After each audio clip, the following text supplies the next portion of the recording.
South ఇండియాలో అగ్ర దర్శకులు అంటే వెంటనే రాజమౌళి, ప్రశాంత్ నీల్ పేర్లు వినిపిస్తాయి. బాహుబలి సిరీస్ త్రిపురాలతో పాన్ ఇండియా లెవెల్లో తనకి తిరుగులేదని రాజమౌళి ప్రూవ్ చేసుకున్నారు.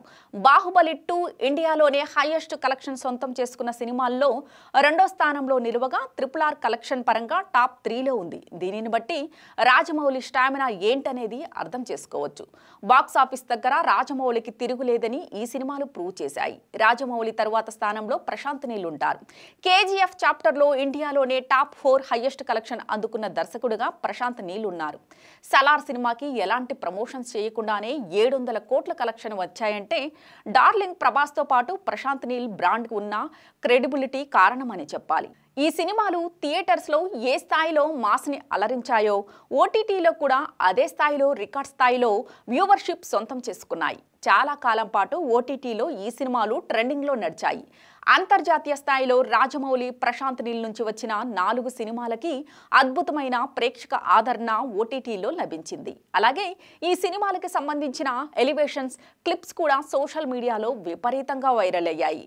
ఇప్పటి వరకు ఏ దర్శకుల సినిమాలు బిగ్ స్క్రీన్ పై సూపర్ హిట్ అయిన తరువాత కూడా OTTలో చాలా కాలం సక్సెస్ఫుల్ టాక్తో ట్రెండింగ్లో కొనసాగటం జరగలేదు. అయితే రాజమౌళి, ప్రశాంత్ నీల్ నుంచి వచ్చిన సినిమాలు మాత్రం ఇటు బాక్స్ ఆఫీస్ దగ్గర ప్రభంజనం సృష్టించడమే కాకుండా OTTలో కూడా అద్భుతమైన ఆదరణ సొంతం చేసుకున్నాయి.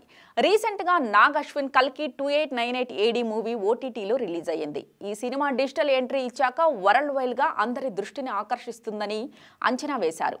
అయితే ప్రస్తుతం డిజిటల్ స్ట్రీమింగ్లో RRR, KGF 2, సలార్ సినిమాలకి వస్తున్న స్థాయిలో ఆదరణ కల్కికి రావటం లేదంట. అలాగే ఈ సినిమాలకు సంబంధించిన వీడియో క్లిప్పింగ్ సోషల్ మీడియాలో తెగ వైరల్ అయ్యాయి.